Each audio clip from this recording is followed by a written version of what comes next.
Assalamualaikum warahmatullahi wabarakatuh. Kami dari kelompok 5 akan mempresentasikan materi yang berjudul Professional Integrity Malapraktik, Studi Kasus Malapraktik Surat Laser di Kerinci. Sebelum itu, perkenalkan nama saya Desiva Prisly Avanti dengan NIM 151251022 beserta rekan-rekan saya. Saya Hanu Masikot dengan NIM 191251017. Perkenalkan nama saya Oktavia Ramadhani dengan NIM 4132511067. Perkenalkan, saya Nandita Putri Adisti dengan NIM 121251018. Perkenalkan, nama saya Shanice Fautani dengan Perkenalkan, nama saya Rizky Alisa dengan NIM 112510227. Perkenalkan, saya Valeria Rahan Wijaya dengan NIM 121251022. Perkenalkan, nama saya Muhammad Yulian Adinata Riswanto dengan NIM 132251018. Oke, perkenalkan nama saya Bima Ramadan Syabibi dengan NIM 121251023. Bayangkan, seorang anak berusia 10 tahun datang untuk menjalani mat laser yang disebut-sebut modern dan juga aman. Namun, alih-alih pulang dengan senyum, ia justru menjalani perawatan berhari-hari akibat luka bakar serius. Pertanyaannya, di mana letak keselamatan pasien? Kasus ini menunjukkan bahwa integritas profesional merupakan fondasi utama dari pelayanan medis. Berdasarkan data Kementerian Kesehatan Republik Indonesia tahun 2023, sekitar 70% keselamatan pasien bergantung pada kompetensi dan etika tenaga kesehatan. Ketika integritas ini diabaikan, risiko terjadinya malpraktik meningkat secara signifikan. Peristiwa ini tercermin dalam kasus yang terjadi pada Juli 2023 di Kerinci, Jambi. Seorang anak laki-laki berusia 10 tahun mengalami luka bakar serius akibat tindakan sunat laser. Berdasarkan laporan Kompas dan Tribun, alat laser yang digunakan terlalu keras dan tidak sesuai dengan standar nasional prosedur. Lebih lanjut, Polres Kerinci mengungkapkan bahwa pelaku bukanlah sang dokter, melainkan tenaga non-medis yang mengklaim mampu melakukan sunat laser. Sini menunjukkan adanya pelanggaran serius prinsip kompetensi dan integritas profesional dalam kesehatan. Akibat kejadian tersebut, pasien harus menjalani perawatan intensif selama beberapa hari, mengalami trauma psikologis, serta berpotensi menghadapi komplikasi jangka panjang. Dampak ini tidak hanya dirasakan oleh pasien dan keluarga, tetapi mencerminkan lemahnya pengawasan terhadap praktik pelayanan medis. Dengan kasus tersebut, data Kemenkes menunjukkan bahwa 48% orang malapraktik di Indonesia disebabkan oleh tindakan medis dilakukan oleh tenaga tidak kompeten atau fasilitas kesehatan tanpa izin dokter. Fakta ini menegaskan bahwa malapraktik menjadi persoalan serius dalam sistem kesehatan nasional. Kasus di Kerinci juga dampak pada menurunnya kepercayaan masyarakat terhadap prosedur medis, khususnya metode sunat laser yang ini dianggap lebih modern dan aman. Ketika integritas profesional dipertanyakan, kepercayaan publik terhadap pelayanan kesehatan pun ikut tergerus. Karena itu penting untuk memiliki integritas profesional sebab terjadinya malapraktik strategi pencegahan yang efektif agar kejadian serupa tidak terulang dan keselamatan pasien dapat terjamin di masa yang mendatang.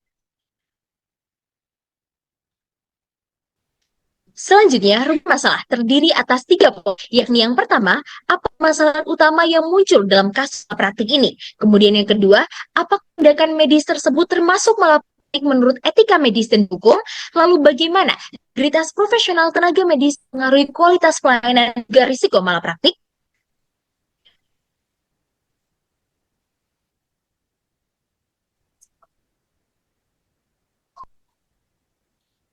kemudian tujuan umum dari penelitian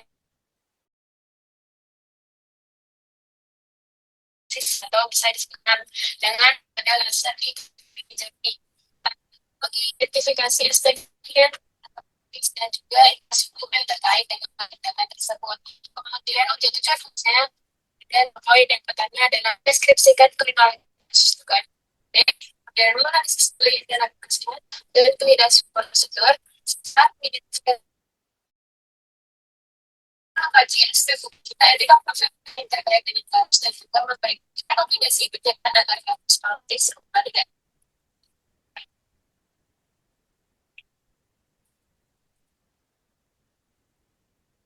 kemudian maka dari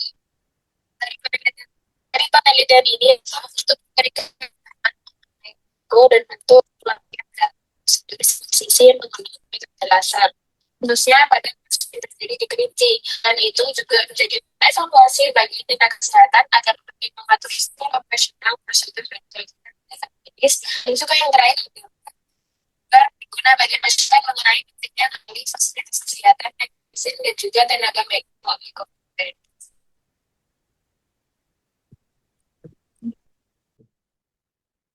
Baik, di sini saya akan menjelaskan tentang uraian kasusnya. Untuk korbannya sendiri, ada seorang anak laki-laki yang berusia 10 tahun dengan penyedia layanan diduga dilakukan oleh seorang perawat di tempat praktik mandiri tanpa izin resmi. Nah, untuk kronologinya itu ada anak seorang laki-laki tersebut menjalani prosedur sunat laser di tempat praktik mandiri perawat. Nah, dari akibat kesalahan prosedur, alat kelamin korban terpotong, sehingga menyebabkan korban mengalami pendarahan hebat yang tidak berhenti meskipun sudah dijahit berulang kali. Namun, korban telah menjalani 5 kali operasi di rumah sakit di Sumatera Barat, tepatnya di Jambi. Namun, dokter menyatakan bahwa alat kelamin yang terpotong tidak dapat disambung kembali dan hanya bisa dibuatkan saluran kencing yang baru. Dari kejadian ini menyebabkan korban kesulitan untuk buang air kecil, trauma yang mendalam, dan perundungan di sekolahnya. Oleh karena itu, orang tua korban tersebut telah melaporkan kasus ini ke pihak kepolisian dan perawat yang bersangkutan telah ditetapkan sebagai tersangka.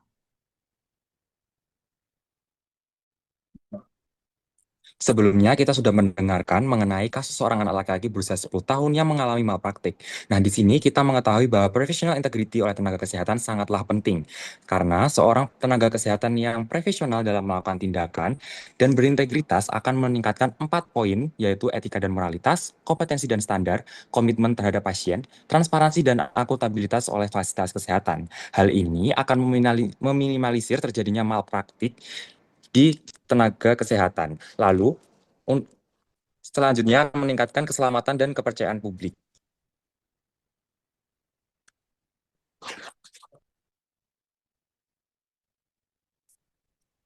Selanjutnya, sebelum kita masuk ke materi yang lebih lanjut, kita harus mengetahui terlebih dahulu apa itu definisi dari profesionalisme. Profesionalisme adalah orang ahli dalam bidangnya yang menunjukkan kualitas tinggi dalam pekerjaannya. Orang yang profesional itu biasanya memiliki beberapa ciri-ciri, yaitu dia paham akan keahlian dan tampilannya, kemudian meluangkan seluruh waktunya untuk pekerjaan atau kegiatan yang dia gemari, dia menggantungkan hidupnya dari pekerjaan dan bangga akan pekerjaannya. Setiap tenaga kesehatan harus bertindak profesional karena sikap standar pekerjaan mereka yang sensitif. Kesehatan dan kesejahteraan dari pasien sangat bergantung pada pelaksanaan tugas dilakukan medis dan selalu terdapat tensi implikasi serius dari setiap kinerja tindakan yang tidak profesional. Rasa profesionalisme medis ini bertujuan untuk hasil peran yang baik, efisien, dan menjamin keselamatan dalam menerima pelayanan kesehatan dan meningkatkan kepuasan pasien.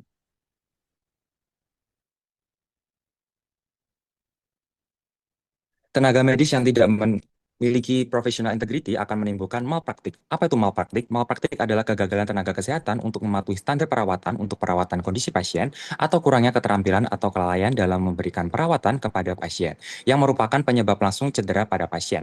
Menurut Asosiasi Medis Dunia atau WMA pada tahun 1992. Nah, malpraktik mengikuti 3 poin. Yang pertama, tidak menggunakan standar pengobatan, lalu kelalaian dalam menangani penderita, lalu mengakibatkan kecacatan pasien. Nah, suatu tindakan medik bisa dikategorikan sebagai tindakan malpraktik jika memenuhi 4 unsur kelalaian yang berhubungan dengan yang pertama adalah duty, yaitu kewajiban tenaga medis, lalu ada dereliction of duty, yaitu penyimpangan kewajiban tenaga medis, lalu damage kerugian pada pasien yang menyebabkan kecacatan atau luka pada pasien, lalu yang terakhir ada direct causal relationship atau hubungan sebab akibat yang nyata.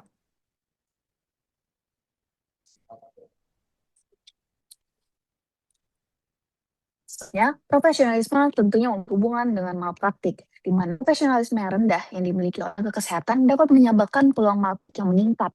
Faktor penyebab menurunnya profesionalisme pada tenaga medis bisa karena misalnya kurang pelatihan, kemudian burnout atau kelelahan, kemudian tekanan ekonomi dan juga pengawasan dari internal.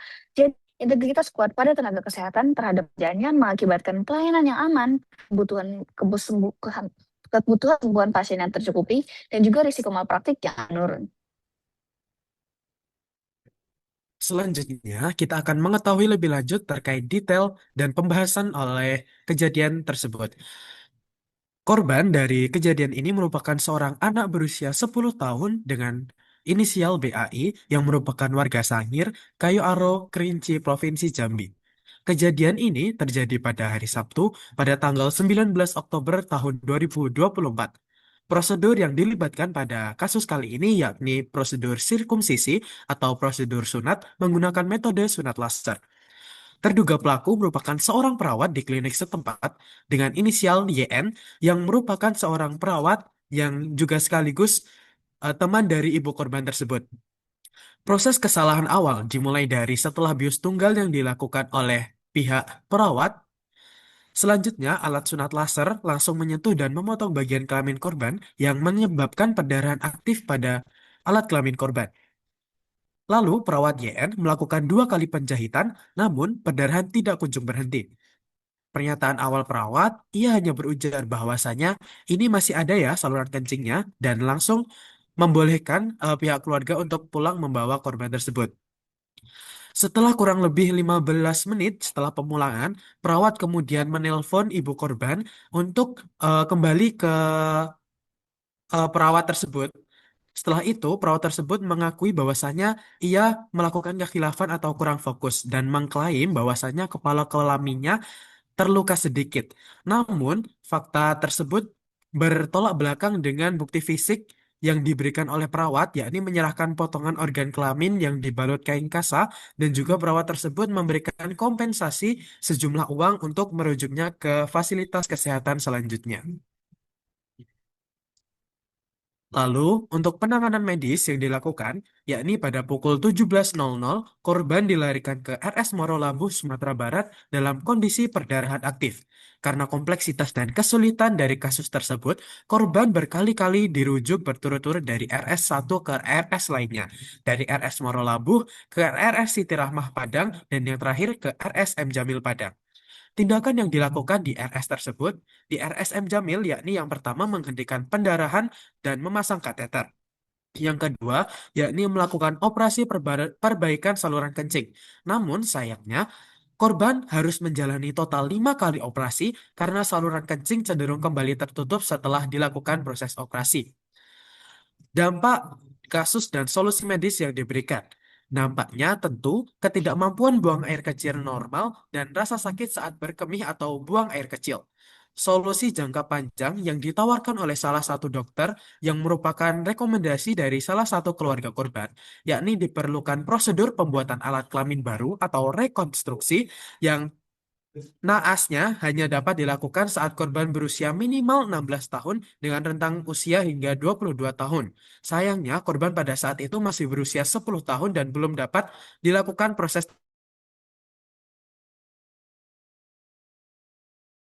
sebagai alat untuk mempermudah saluran buang air kecil korban.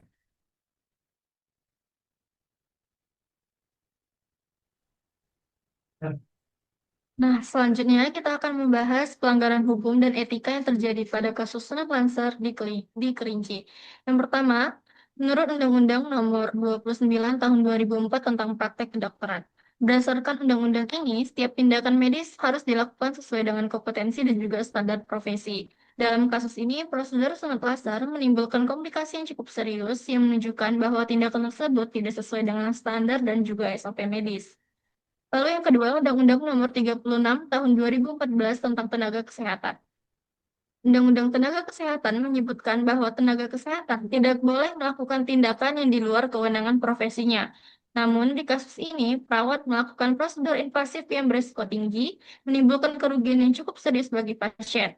Hal ini bisa dianggap melanggar ketentuan pasal 65 hingga 68 serta pasal 84 terkait kelalaian yang menimbulkan kerugian. Yang ketiga, Undang-Undang Nomor 35 Tahun 2014 tentang Perlindungan Anak. Karena pasien adalah anak di bawah umur, tentunya Undang-Undang Perlindungan Anak juga berlaku. Kelalaian tenaga kesehatan yang menyebabkan luka berat pada anak termasuk pelanggaran hukum, khususnya pada pasal 76C dan juga 80 yang memberikan perlindungan ekstra bagi anak-anak. Selanjutnya, Undang-Undang Nomor 36 Tahun 2009 tentang Kesehatan. Undang-Undang Kesehatan menegaskan bahwa tindakan medis yang menyebabkan luka berat pada pasien dapat dikenai sanksi. Prosedur yang dilakukan di praktek mandiri tanpa adanya sarana dan juga prasarana yang cukup lengkap, serta menimbulkan komplikasi yang serius memenuhi kriteria tersebut. Nah, yang terakhir, Kode Etik Perawat Indonesia atau PPNI 2012. Dari sisi etika, perawat harus mematuhi prinsip tidak merugikan pasien dan menjaga profesionalisme. Namun, lagi-lagi dalam kasus ini, prinsip selain itu ada potensi isu terkait pemberian informasi resiko atau informed consent kepada orang tua pasien yang perlu diverifikasi lebih lanjut lagi. Jadi, dapat disimpulkan bahwa tindakan sinar laser di Kerinci memenuhi kriteria malpraktek dari sisi hukum dan juga etika. Terdapat pelanggaran kewajiban profesional, standar pelayanan, dan juga perlindungan pasien, khususnya pada anak.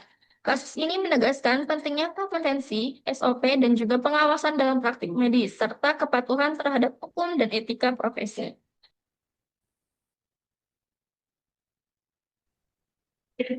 Oke, selanjutnya yaitu solusi dan pencegahan, di mana ada 3 tingkatan. Yang pertama tingkatan tenaga medis, yang kedua tingkatan institusi atau klinik, yang ketiga yaitu tingkatan regulasi atau pemerintah. Nah, saya akan membahas yang paling atas dulu, yaitu tingkatan tenaga medis.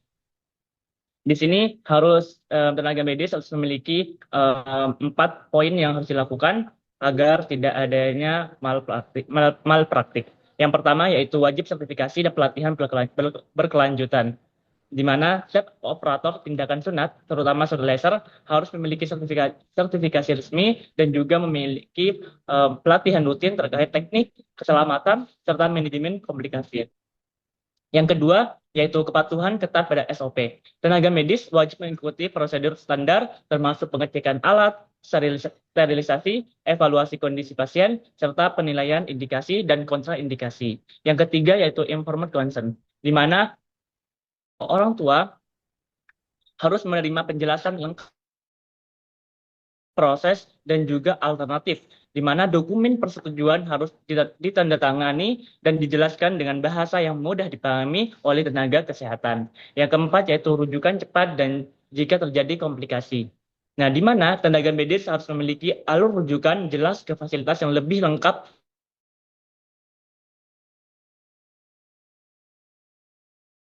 yaitu tingkatan institusi atau klinik, di mana harus memiliki audit medis dan etik secara berkala. Yang kedua yaitu pengetatan SOP klinik dan standarisasi alat. Yang ketiga yaitu sistem pelaporan insiden. Yang keempat yaitu kebijakan pembatasan operator. Yang terakhir yaitu tingkatan regulasi dan pemerintah.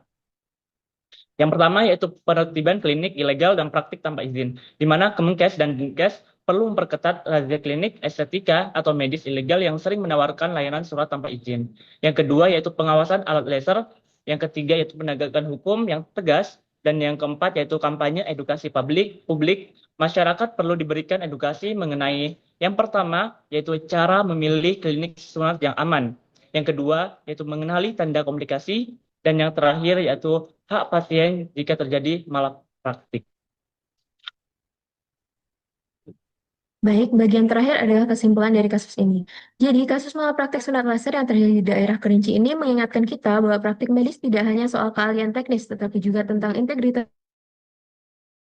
Lihat jelas bagaimana kelalaian dalam tindakan medis bisa berujung pada dampak fisik dan psikologis yang sangat serius. Kisah ini menegaskan bahwa keahlian teknis harus selalu diiringi dengan tanggung jawab moral dan kepatuhan ketat terhadap standar operasional. Ketika integritas profesional tergoyahkan, keselamatan pasien dapat terancam, dan kepercayaan masyarakat pada profesi medis pun ikut rusak. Oleh sebab itu, membangun dan menjaga profesionalisme adalah kunci utama untuk mencegah terjadinya kejadian serupa, melindungi pasien, dan menjaga martabat profesi tenaga kesehatan. Selanjutnya, berdasarkan temuan dalam kasus ini, kami mengajukan beberapa rekomendasi demi memperkuat integritas profesional dan menghindari terulangnya insiden yang merugikan di masa depan. Yang pertama adalah untuk tenaga medis. Pertama, bisa dilakukan pengembangan kompetensi secara berkelanjutan dengan audit dan pelatihan rutin, terutama untuk prosedur beresiko tinggi, seperti dalam kasus ini, sunat laser. Yang kedua, bisa dipastikan bahwa semua peralatan selalu dalam kondisi optimal dan digunakan sesuai dengan panduan yang berlaku. Yang ketiga, tingkatkan komunitas yang jelas dan terbuka dengan pasien atau wali pasien. Sampaikan resiko, manfaat, dan kemungkinan komplikasi dengan bahasa yang mudah dimengerti agar keputusan diambil atas pemahaman yang lengkap, bukan sekedar formalitas. Lalu yang kedua adalah untuk institusi pendidikan dan organisasi profesi. Yang pertama, bisa ditanamkan nilai integritas dan etika sejak tahap pendidikan yang menekankan pentingnya moral dan hukum dalam praktik medis. Dan yang kedua, bisa diperketat mekanisme sertifikasi dan resertifikasi untuk memastikan bahwa tenaga medis tidak hanya kompeten secara teknis, tapi juga beretika tinggi dalam pekerjaan. Dan yang terakhir adalah untuk pemerintah dan instansi terkait. Bisa dilakukan audit klinis dan inspeksi secara berkala dan acak guna memastikan standar operasional dijaga dan memenuhi kualifikasi waktu. Dan yang terakhir, bisa disediakan mekanisme perlindungan hukum yang adil bagi pasien korban malpraktik sekaligus memberikan sanksi edukatif bagi pelaku agar kejadian serupa dapat dicegah dan tidak terulang di masa depan. Baik, sekian presentasi dari kami. Kurang lebihnya mohon maaf. Semoga ilmu yang kita pada kesempatan kali ini dapat bermanfaat kita semua. Sekian, wassalamualaikum warahmatullahi wabarakatuh. Waalaikumsalam. Waalaikumsalam.